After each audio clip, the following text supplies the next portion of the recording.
Hello, everyone. My name is Cordell Carter, broadcasting live from the Aspen Institute offices in Washington, D.C. My first time in an office since February. I'm a little too excited. Here with another installment of the Socrates webinar series. We have an amazing topic and guest today. We're inviting Mr. Steve Grossman, who is the CEO of Harvard's Initiative for Competitive Inner-City program. And the topic is a research-based approach to narrowing our racial wealth gap. So let me tell you a little more about Steve. As a CEO, he leads a dynamic and growing team of professionals dedicated to achieving economic prosperity in America's inner cities. Steve is focused on setting ICIC's strategic direction, leading the organization through a period of rapid growth and extending ICIC's national visibility and brand. He directs ICIC's efforts to secure new partners and drive private sector engagement and investment. Prior to joining ICIC, Steve was the elected treasurer of the Commonwealth of Massachusetts in 2010 and served in that position from 2011 until 2015. One of his principal achievements in that elected office was the creation of the Small Business Banking Partnership, a pioneering initiative that was responsible for moving almost 400 million of state deposits into community-owned banks that use these funds to make more than 10,000 loans with a value of over $1.6 billion. The principal focus of this program were businesses owned by women, minorities, immigrants, and veterans. Steve graduated from Princeton University and Harvard Business School, where he was a Baker Scholar. He's married to Dr. Barbara Wallace Grossman, a theater historian and director who is a professor in the Department of Drama and Dance at Tufts University and serves as vice chair of Massachusetts Cultural Council. Steve and Barbara have 3 sons on which they are well pleased: David, Ben, Josh, and 6 grandchildren. Ladies and gentlemen, please welcome Steve. How are you, Stephen? Thanks, Cordell. Thanks for that nice introduction. And thanks for mentioning Barbara, who is such a superstar teaching theater and doing a lot of work that's very, very important to the cultural life, not only of Massachusetts, but the country itself. I agree. You know, I'm with an organization in which Antigone is still considered canon. We all have to perform Antigone. It's our rite of passage here at the Aspen Institute. So I appreciate drama. That was, by the way, Antigone, Sophocles' Antigone was Barbara's graduate thesis production, which she got her MFA in directing at Boston University. Fantastic. Yep. Well, Steve, I noticed that you were an elected official before coming to Harvard. Could you tell us about that path? Who recruited you from Harvard to join this very interesting initiative that was created by the great Michael Porter? So my journey really starts in a family business. I was CEO of a family business called Grossman Marketing Group, a company started by my grandfather 110 years ago. Wow. I ran that business for 35 years, but in the middle of the worst recession in 75 years, in 2009, I decided to run for state treasurer. Ran for state treasurer, got elected, took office, and immediately realized that as the person who's responsible for all of the state's deposits, that I could put them wherever I thought was appropriate, consistent with making sure that we didn't take too much risk. And so I began to talk to banks, and I said, look, we're prepared to put money in your bank, but you've got to use that money to help the people of Massachusetts. We've got hundreds of thousands of people out of work. So how about if we create this small business banking partnership and we put money into your bank and you use your best efforts. I can't tell you where to put the money, but I can gently suggest that you put the money into small businesses owned by people of color, women, immigrants, veterans, people with disabilities. And they did that, and you cited some of the results, and I'm very grateful that you did. When I ran for governor in 2014 and lost the primary for governor, I began to think about, what do I do next? And I went to see my dear friend, Michael Porter, who, as everybody knows, is a Harvard Business School professor, global guru of strategy and competitiveness. And we sat in his office and talked. And in the middle of the conversation, he interrupted and said, Steve, how would you like to be CEO of ICIC, the Initiative for Competitive Inner City? I said, Mike, I was there when you started it. We attended one of the first meetings. Don't you have a CEO? He said, we do. Great guy, but this could be a national model for the revitalization of inner cities, cities with high levels of poverty and high levels of unemployment, cities that desperately need a small business ecosystem. You are the guy to do it. 6 weeks later, I was CEO, last 5.5 years. And of course, once Michael Porter says, we want this to become a national model, you set out to make it a national model. So Yes. I looked at what we were doing and I said, where can we have the greatest impact? And I looked at one of our initiatives called Inner City Capital Connections, which had been started in 2005. It was in 3 cities working with about 150 businesses, hardly a national model. And I said, let's take this program and begin to blow it out. Let's begin to raise money and offer this program to small business owners and help them get the education, the coaching, and the access to capital they need. And so this program, which we affectionately call a 40-hour mini MBA on steroids, is now offered in 17 cities around the country, this year virtually. As you and I are speaking, we're offering it in our 9th of 17 cities in DC. We've already put through this program more than 650 companies this year, an average of 75 companies per cohort. We teach strategy, marketing, entrepreneurial finance, team building, leadership effectiveness. We introduce the small business owners to the entire capital stack. We coach them one-on-one. We have a bunch of webinars. We have a national conference, which is coming up in December. And this year, probably 1,100 to 1,200 small businesses will go through the program. The goal is to create small business ecosystems in all of these cities where there are high levels of poverty and high levels of unemployment. That is going to narrow the racial wealth gap and close that racial wealth gap, which is our #1 goal, and help reduce poverty and help create much better wellness outcomes. If you think about people with money in their pocket, with wealth being created, lower levels of diabetes, lower levels of heart disease, lower levels of hypertension, fewer low birth weight babies, fewer food deserts, all the things that we would like to see take place in what we used to call inner cities and now call under-resourced communities. So this sounds like a pretty intense program. You said, is it 40 hours in 1 week, or does it take place over time? Over time, the students who are going through the program this week in DC, 75 of them, actually 92 of them are going through the DC program.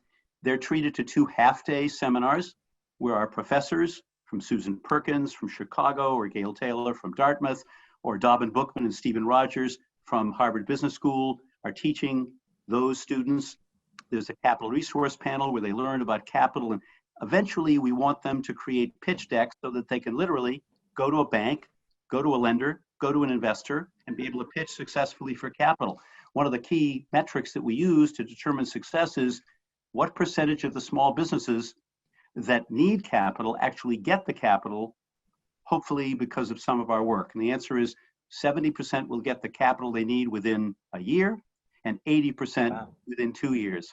And if you look at, and we'll get into this in a little while, I'm sure, but if you think about the PPP program and what happened with that program and how in 12 days the money all went out the door, and if you didn't have a concierge relationship with a major bank, if you were a Black or Brown owned business and you didn't have that kind of relationship, you were shut out almost entirely.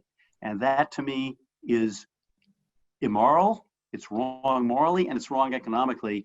And we've got to try to fix that and create a more level playing field. That's what ICIC is dedicated to. 70% of the companies that go through our initiative are BIPOC owned, Black, Indigenous, and people of color. 62% women owned. Largest percentage ever this year, 62% women-owned. And look, the goal is to create these sustainable ecosystems in every major city in the country. And we can talk about our plans for expansion a little bit later on. Okay. So I have 2 questions. One is, how does one, you said you have 75 participants here in DC, where I am. How does one access this program? Is it an application process? And the second question is, you're in 17 cities now.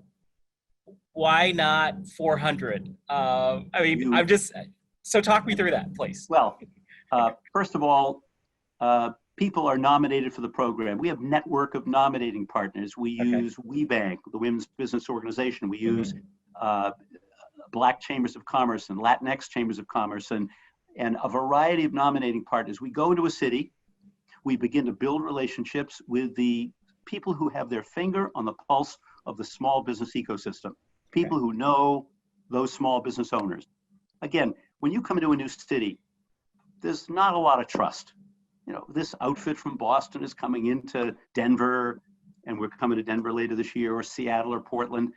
Who are these people all the way from Boston? So you've got to build trust. So the way we build trust is really to get to know the small business ecosystem and get to know the nonprofits that work with the business community, and they nominate companies. So literally, there were probably 200, 300 companies nominated for the DC cohort. Out of that came the 92, actually. It was 92, I misspoke a little bit earlier, who are participating in the DC cohort. Those companies, once they finish with the 2 half-day seminars, yesterday, on Tuesday and today, they will then be assigned a coach to coach them one-on-one, depending upon the nature of their problem. Is your problem capital? We'll get a banker to help you put a pitch deck together.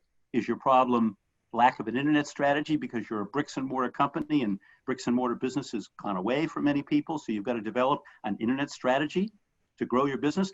We will put a specialist to help you create an internet strategy. So we assess, we do a diagnostic of that small business's needs, and we assign a coach. We offer 20 webinars throughout the program that we hope are relevant. And then we have a national conference, which is all about networking and continuing education. We have a kinder, gentler Shark Tank when 3 of the business owners get to pitch for capital live and get live critique from a judge or a jury pool up there. And then the audience gets to vote on who did the best job and whom would you give your money to if you had some money to invest. And we have over 4,000 alumni. We have an intercity alumni network. And those alumni participate on a continuing basis for 2 reasons. A, networking, and B, continuing education. Their thirst for knowledge is insatiable, and the thirst for networking, meaning new customer relationships, is also virtually insatiable. Great, and I'm seeing some of the questions pop up from the 100 people in this webinar. I just want to remind everyone, if you could please put your questions in a Q&A box, and I promise at the top of the hour, we will revert to your questions if they aren't already being answered. So we talk, Steve, about you being in 17 cities now. You have 4,000 alums. What is the growth trajectory that you see for ICIC's programs? Well, we run a number of other programs, by the way. We're the national selection and outreach partner for the Goldman Sachs 10,000 Small Businesses program. We've been involved with that since 2009 from the beginning. We run a food cluster initiative in Boston with Santander Bank that's a pilot, and we think food clusters. We think cluster-based economic development is really the right strategy. If you can put together a cluster of construction companies or health companies or food companies in a geographic area, it's going to create faster levels of growth. It's a way to create scale in a particular community. But you mentioned 400 companies. It turns out we're going to be publishing a major piece of research at the end of this month. There are 434 cities in America with 50,000 or more residents, and at least 2 contiguous census tracts that have high levels of poverty, unemployment, all the concerns and issues that we have. So if we're in 17 cities and there are 434 of them, what do we do? The answer is this year really taught us how to pivot from physical teaching and learning to virtual or digital teaching and learning. We had been looking at this as part of our strategic plan for the past year and a half. We engaged an organization in Cambridge, Mass. Called Extension Engine, which built the Harvard Business School online platform over the past 9 years. And the team at EE, or Extension Engine, helped us improve our program and turn it into a digital model. Okay. We now have a final report in front of us, and we're going to make some significant investments in 2021 to improve some of the digital tools and techniques, not just breakout rooms and things of that nature, but actual ways in which we can connect people in ways that you can actually do using technology, whereas you normally would have done it physically in the community. Right now, we expect that 2021 is going to be a year we'll have to continue to do it digitally. I don't think we're going to go back to the physical model until well into 2021 and maybe 2022. So we made a virtue out of necessity.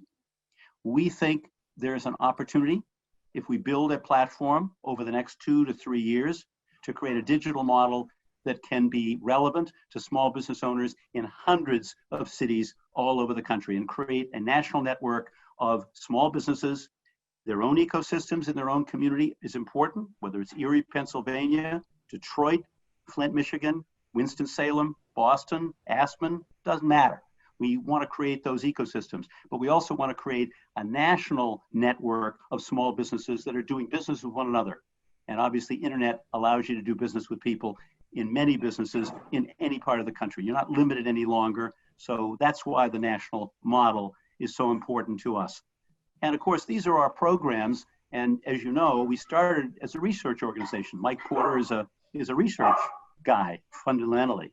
So research is part of our DNA, and we publish research on a regular basis, including some research that we published earlier this year on the economic vulnerability based on what happened during COVID-19.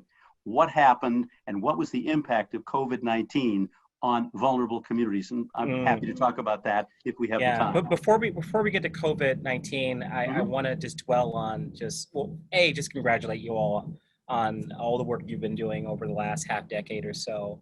I wonder if you can talk about some of your successes. I see one, Dr. Nola Visi. She said she took part in 2016 and her business has grown 40% as a result of the training she was offered. She was able to get capital and invest in real estate, which also helps her business, and hire employees. So clearly this is working, but in your mind, what are some of the big successes that pop out for you? Well, probably the biggest success we've had is, do you happen to know the name Richelieu or Rich Dennis? So Rich Dennis came to Babson College many years ago.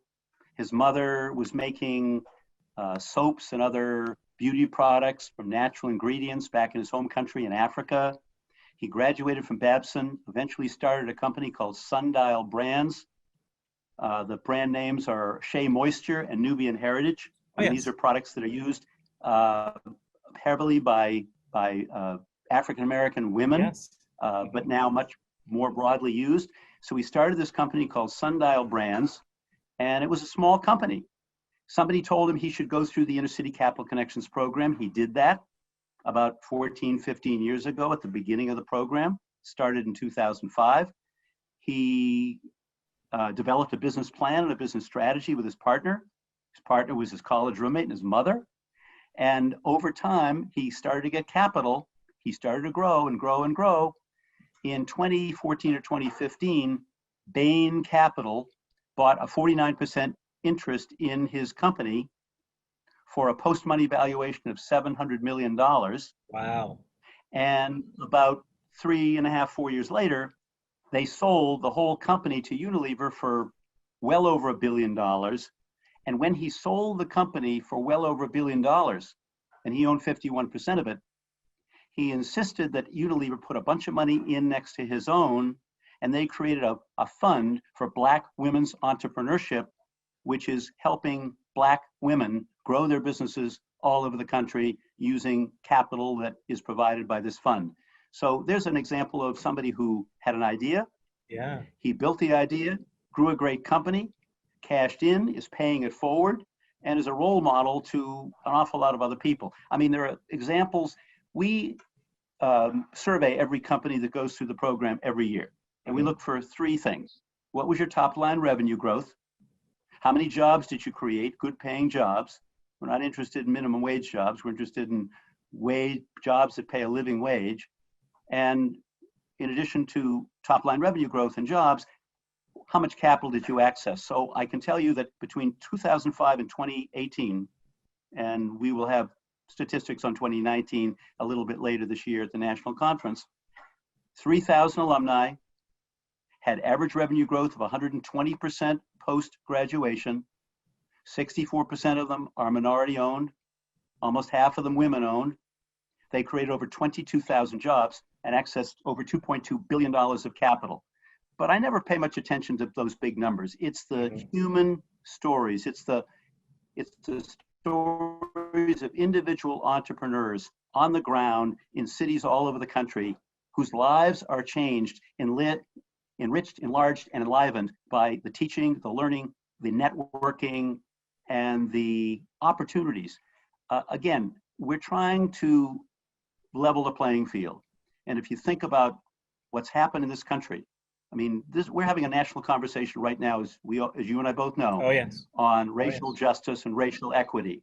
And as Mhm. I look at housing policy and procurement by anchor institutions and access to capital, what happened with that PPP program, Federal Reserve Bank data that has shown to a certainty that Black and brown business owners got turned down for loans for years at a rate dramatically higher than white or Caucasian-owned businesses. That systemic racism is something we've got to confront, got to deal with, and got to overcome. And we're trying hard at ICIC with our goal of inclusive economic prosperity to do precisely that, eventually closing that racial wealth gap. To me, that is this country's biggest challenge. Fantastic. Well, let's talk about another emergent challenge. Part of the reason why this office, this beautiful area office here in DC, is deserted, COVID-19, and its impact Mhm. on communities of color, and specifically of just the business community in general. How are you all contending with this beast known as COVID? Well, we know that COVID had a dramatic impact and a disproportionate impact on communities that are poor and communities that are both poor and populated by very large numbers of people of color. So we did a piece of research, which your colleague Carly said that she's willing to share with the participants. Yes. And it's called Not the Great Equalizer. We essentially took a look at every census tract in the United States. There are slightly over 70,000 census tracts in the United States. We looked at every one, and we assigned a rating 1 through 10 to every census tract based on 5 key factors. Number one, what percentage of the people living in that community were employed in threatened industries? Entertainment, food, hospitality, transportation, jobs that went away in very large numbers because of COVID. Number two, what percentage of the people living in that neighborhood didn't have a car? Because if you couldn't ride public transportation, or you were afraid to because of COVID, and you didn't have a car, how do you shop? How do you go anywhere? How do you do anything? Number three, internet access or access to a computer. I'll get back to that in a second. Fourth, housing cost burdened. What percentage of the people in that area were housing cost burdened, meaning that they pay 30% or more of their income for housing? And finally, percentage of people with no health insurance. And it turns out, I'll give you one example. The 8s, 9s, and 10s, by the way, are the most vulnerable. It turns out that 57 million Americans live in those census tracts that we rate 9 and 10, the most vulnerable. And 80% of the people who live, of those 57 million, are people of color. So we know that it's about poverty and where the poverty is concentrated. And just take I don't know how well you know Detroit, but in Detroit, there's a section of Detroit or a census tract called Delray. Mm-hmm. Delray's rated a 10. So in Delray, 53% of the people living in that census tract have a job that is threatened. 69.5% of those residents have no internet access. Think about what happens in the year 2020. You want to work remotely, you don't have internet access, you can't work remotely, you can't hold your job down. Your kids aren't in school, or they're in school partially. How do you teach your kids? You can't. If you're an adult learner going to a community college and you want to learn, you can't.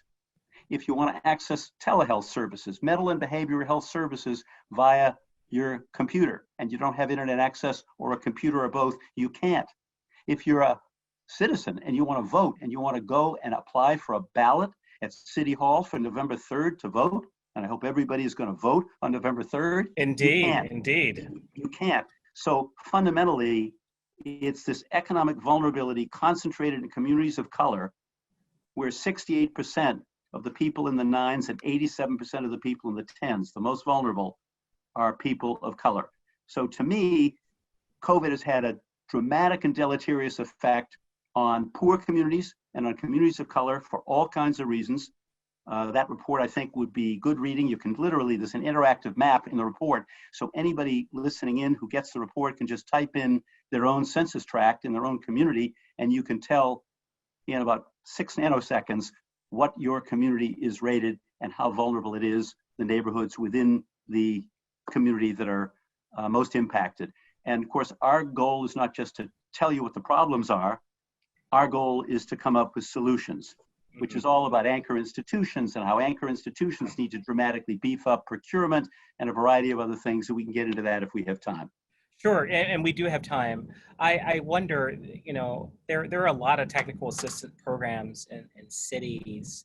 Just what is the advantage of a program like yours that's, yes, based in Boston and at Harvard, but you have the ability to replicate your process and your curriculum pretty much anywhere? Like, what are the advantages of that for those that are saying, hey, we already have a solution for small businesses in our town?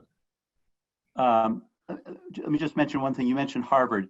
We were certainly created by Michael Porter, Harvard Business School professor, and Harvard Business School gave us a lot of help.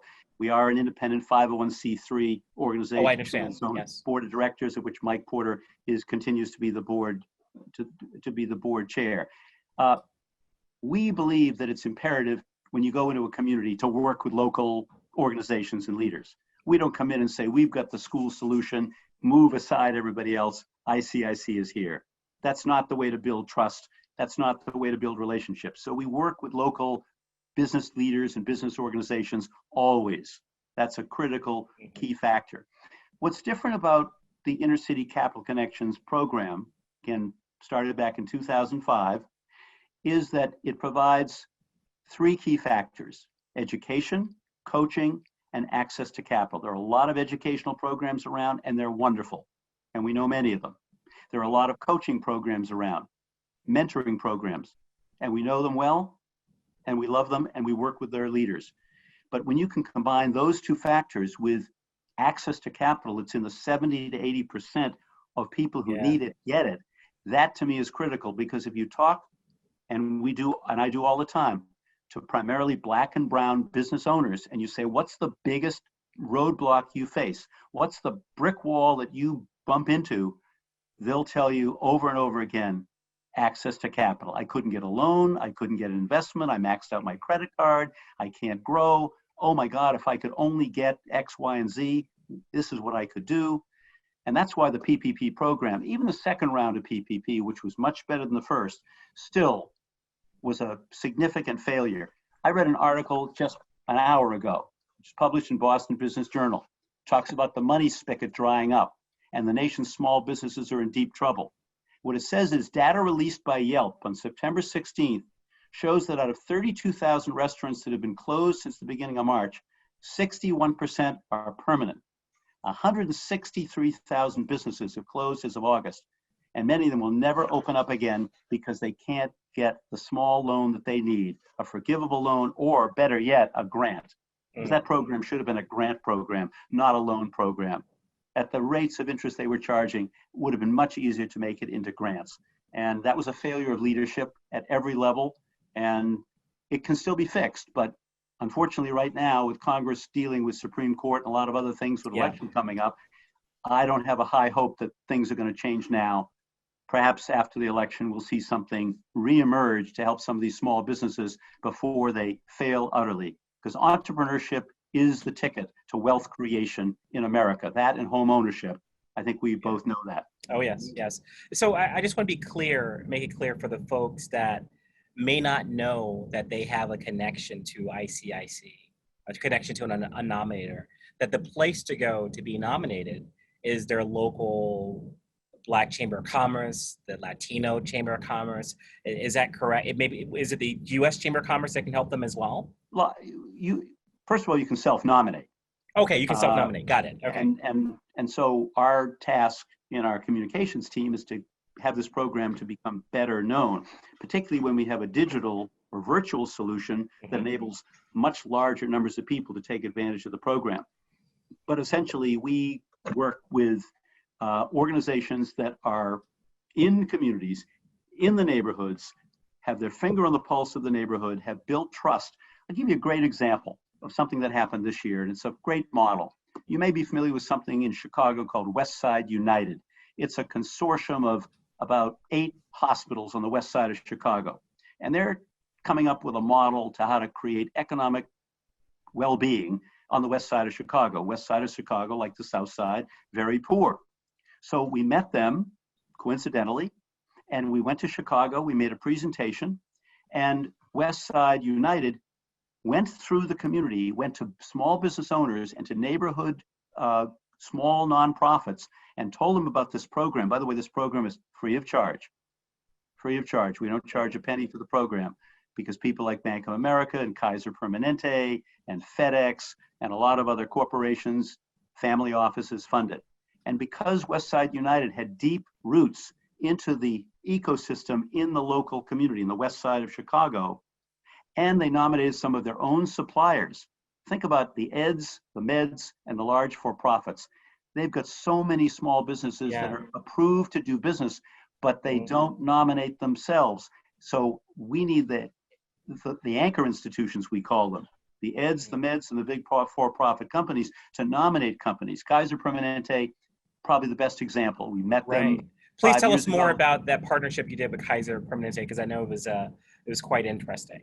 Yeah, in 2015, Beverly Norman Cooper, who was the and you know Beverly because I saw she and Mark Wilson did a webinar a month or so ago. Month ago, yes. It was a great webinar. I watched it. It was terrific.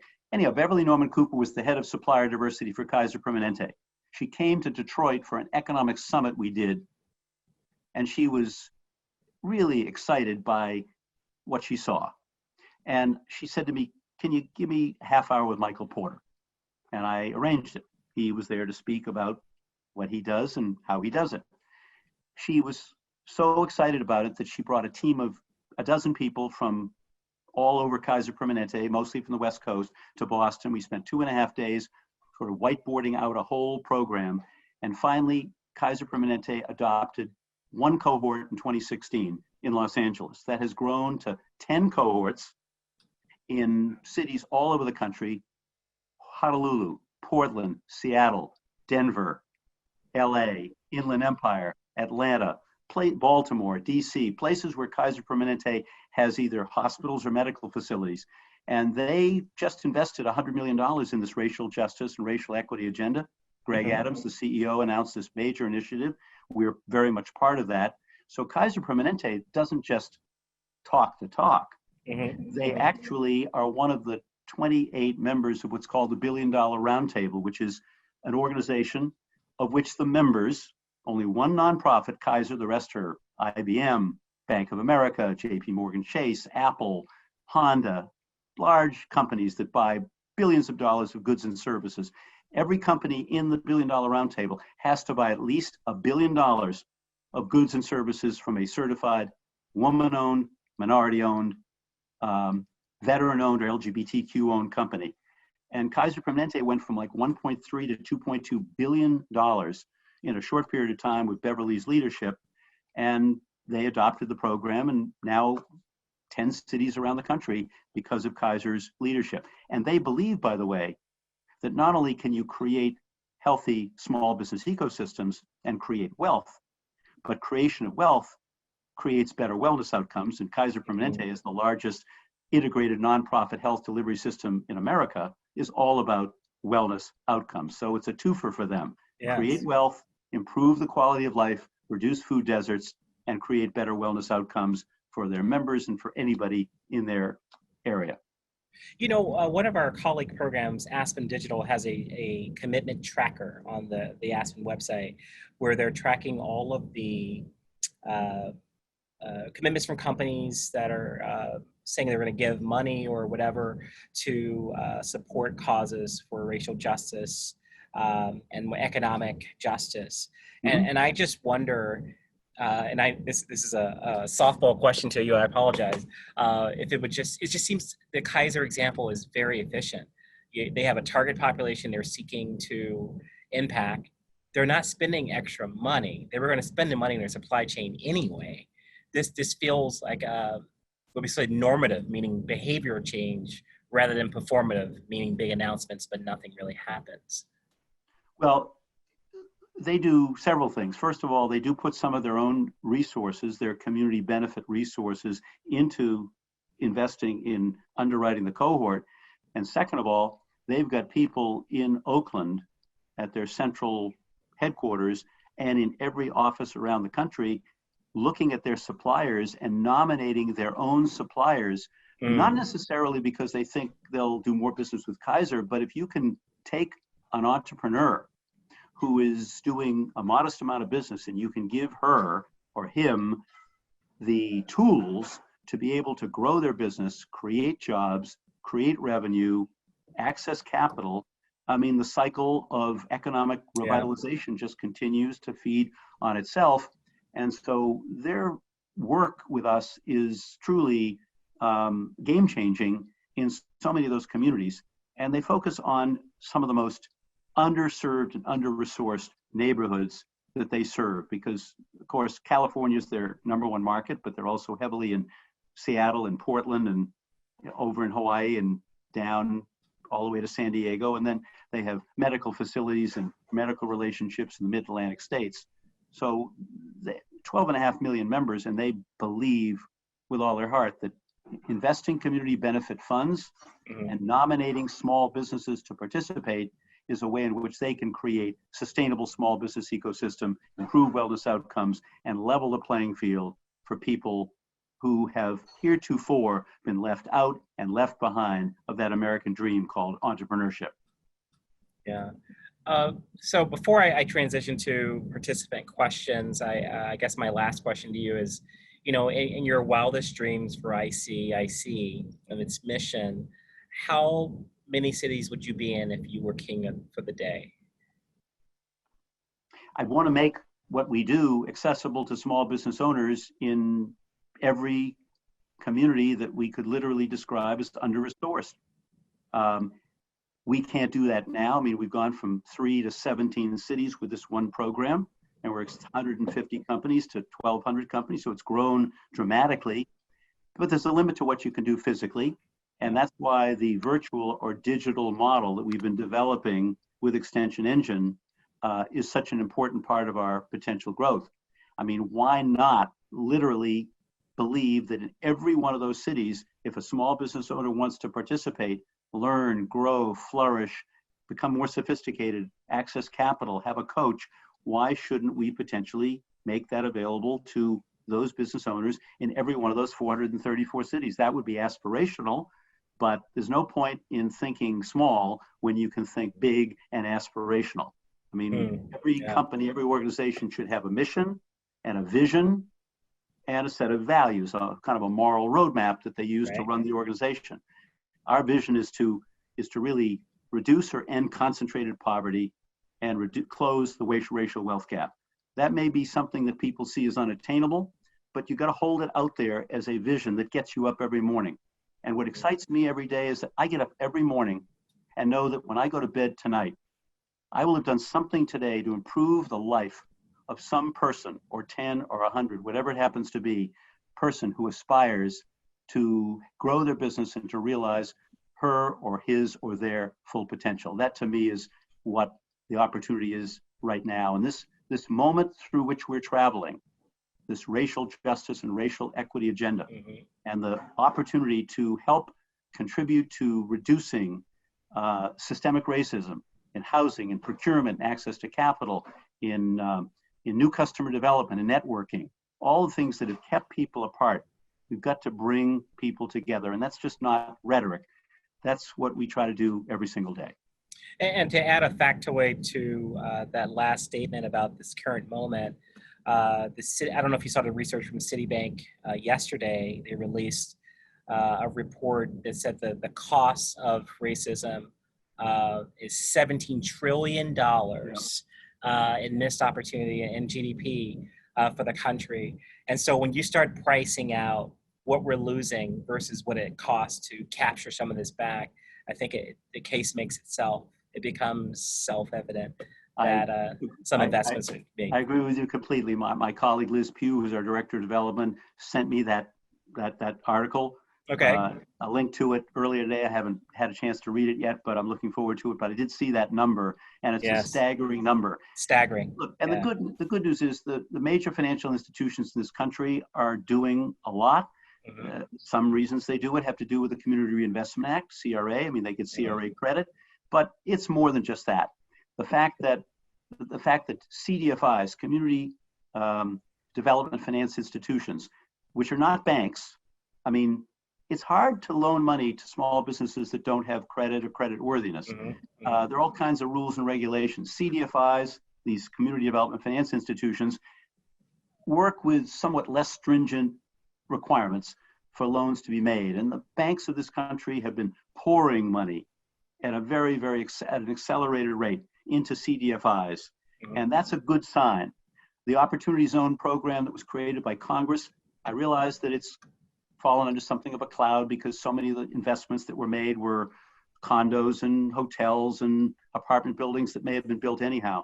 We're involved in opportunity zones, but only as it will help small businesses get the capital they need, the equity capital they need to create these ecosystems. And we're working with a fund right now that Kresge Foundation and an outfit called Arcturus, limited partners here in Boston, are working on to see to it that money flows into small businesses, equity capital flows into small businesses that can create jobs and sustainable growth in those opportunity zones, those areas that are designated as such.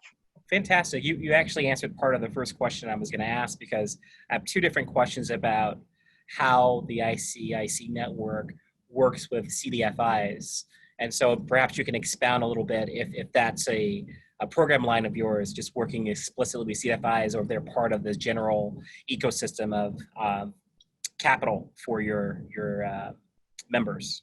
So right about now, just as you and I are talking, there's a resource panel going on for the DC cohort, for those 92 businesses. And on that panel are a variety of individuals who are experts in capital, the capital stack, as we like to call it. There'll be a banker, there'll be a CDFI leader, there'll be a private equity person, there'll be another kind of gap lender. I mean, the sources of capital that are now available to businesses that are often referred to as inner city businesses, but again, we choose to call them under-resourced communities. The access to capital has grown. The number of sources of capital has grown. So there's plenty of capital out there. It's just got to be channeled appropriately, and CDFIs are a extraordinarily rapidly growing and key ingredient. We have a colleague whose name is Anna Marie Cruz. She used to work for CDC Small Biz Finance on the West Coast. She lives in Long Beach. She is our Western Regional Manager. She's an expert in that kind of financing, particularly working in the CDFI world. And we're running actually some webinars a little bit later this year, which are going to involve CDFIs to familiarize people to a greater extent with CDFIs, because they do hold tremendous promise at helping to provide capital, debt capital that might otherwise not flow to these businesses. You can name hundreds, thousands, tens of thousands of small business owners who have a great idea, who are well-trained, working 90 hours a week, and they can't get the capital they need. And somehow the banks can't make those loans except through the PPP, but the PPP didn't work very well. So the CDFI network it's not a panacea.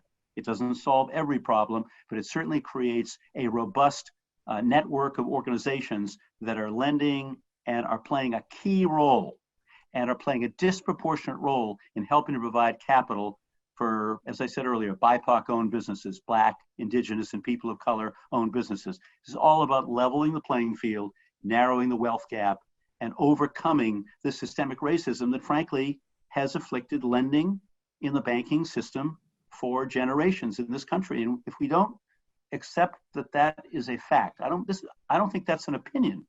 I think this is a statement of fact. So let's accept the fact. Let's not be paralyzed by it, but let's come up with solutions, whether it's through the federal government, through the SBA, through CDFIs, through gap lenders, through the Opportunity Zone program, that are going to accelerate the flow of capital to entrepreneurs, not just of color, but all entrepreneurs in these neighborhoods, which are desperate for capital and can create good paying jobs, wealth, and improve the quality of life for their families and for every one of these communities. That's why we want to be in all 434 of those communities and not just some fraction thereof. So how does one, let's say I just want to capture some of your programs, maybe sit in on the CDFI discussion. Is that something I can access via your website, or do I have to be a member of a cohort to access that information? No, we put on our website all of our webinars. I mean, they're really open kind of source kind of Okay. situation. I mean, if you want to, most people may not know about it. That's part of our challenge at ICIC. It's one of the reasons why we're posting a position in the next couple of weeks for a senior communications director, because we really need to find ways to get the work that we do out there more into the community. I mean, I've got a colleague named Julie Kent who has curated with a team a small business resource center newsletter, and we have a small business resource center on our website. So if you go to ICIC.org, and you'll find right on the homepage the Small Business Resource Center, it gives a huge array of resources that are available to small businesses. We break it down by state, we break it down nationally, and we do it in a variety of ways to try to give people the tools they need. And webinars, coaching and mentoring, including applying for the position. We don't feel like we do enough work with veteran-owned businesses. Only about 5% of the companies that go through our program are veteran-owned businesses. So recently, when one of my friends told me about an initiative of retired military people that's mostly a DC area and mid-Atlantic states, I did a webinar with them on a Saturday morning, and I got about 30 businesses together, and close to a dozen of those businesses are going to participate this year in one of our programs. So we're looking to beef up our market penetration in lots of industries, because people who have worn the uniform of this country, and I was proud to have worn the uniform of this country a long time ago, people who have worn the uniform of this country with pride and are now entrepreneurs, small business owners. They've already shown leadership. They've already been in combat in Iraq or Afghanistan or wherever.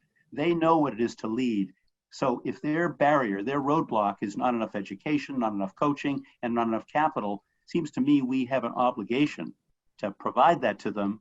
And not only is it the right thing to do, but it's economically the right thing to do, to create opportunity for those who have worn the uniform of this country and are looking to create opportunities for entrepreneurship.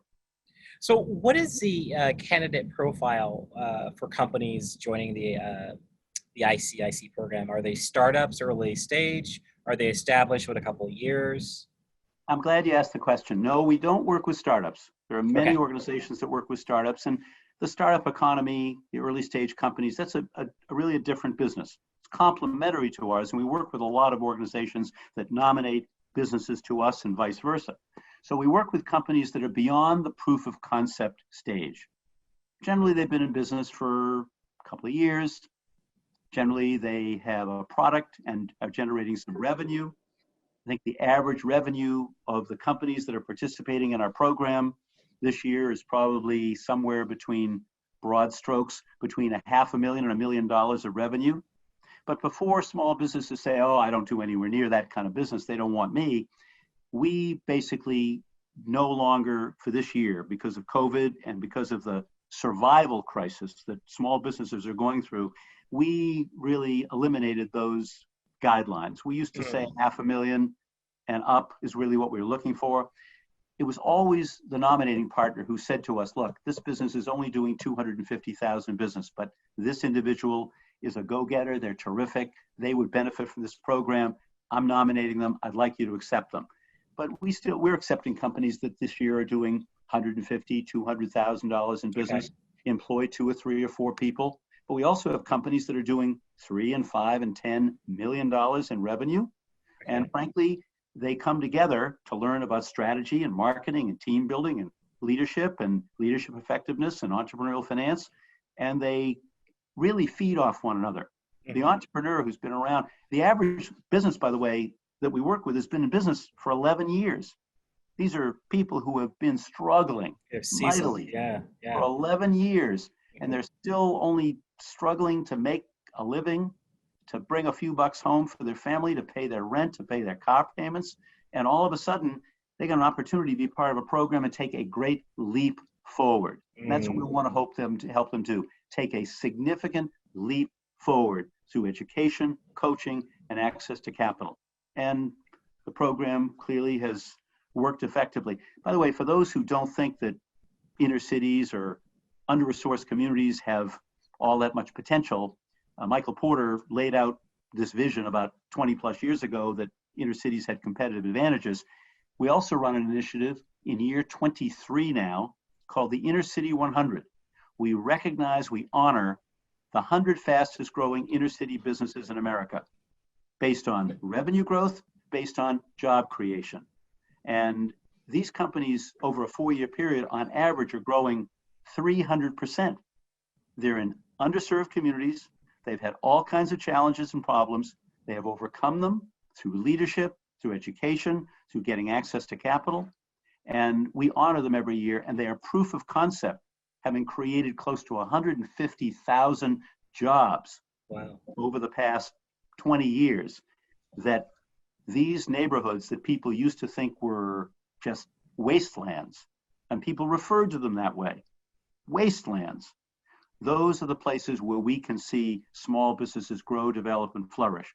But when you see data like I cited to you earlier, where 42% of the beauty salons that closed in the past 6 months will never open, and something like 31,000 closures in retail, of which 58% may be permanent, many, a disproportionate percentage of those companies are in underserved communities and are business owners of color. And we need to do everything we can to give them the tools to survive, to grow, to flourish, and to thrive once again. That is what gets us up every single morning.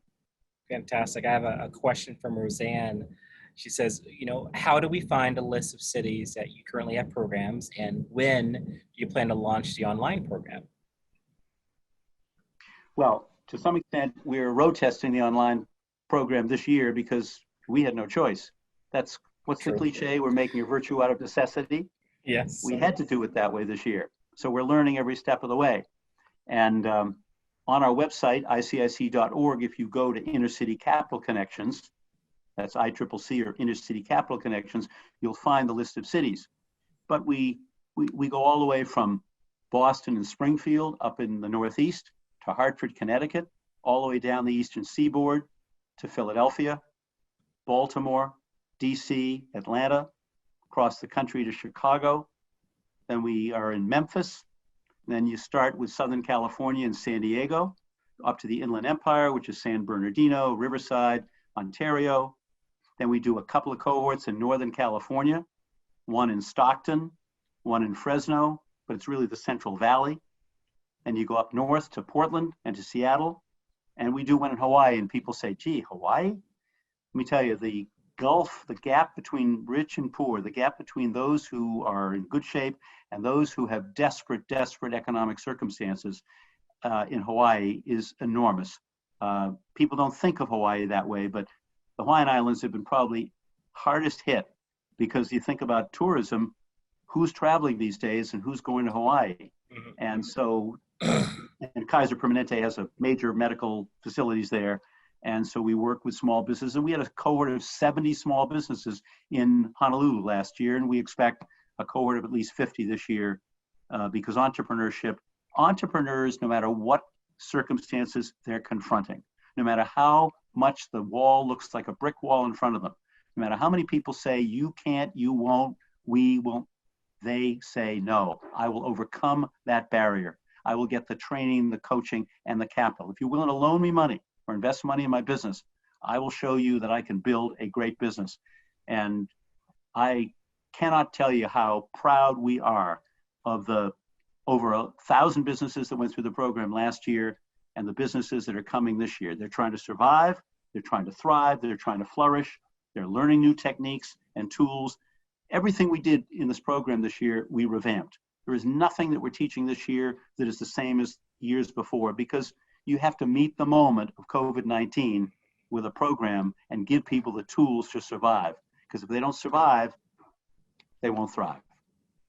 I couldn't have said it better myself. Steve, thank you so much. And congratulations again for all of the tremendous work that the ICIC is doing all over the country. And we look forward to reading the report that you all recently published. And for everyone on the webinar to know, we're going to have a synthesis note that comes out with the video of this recording. And all of these references that Steve has made will be in that synthesis node. So never worry, you'll have everything he said, especially that COVID map. Thank you again, Steve, so much for joining us today and give us part of your afternoon. And to those that are still on, please know that we'll be back on October the 8th with author Shaka Booker of Los Angeles talking about the future of work in the age of COVID. Thank you again, and we'll see you next time. Thanks, Cordell. Bye. We're grateful. Bye. Thank you.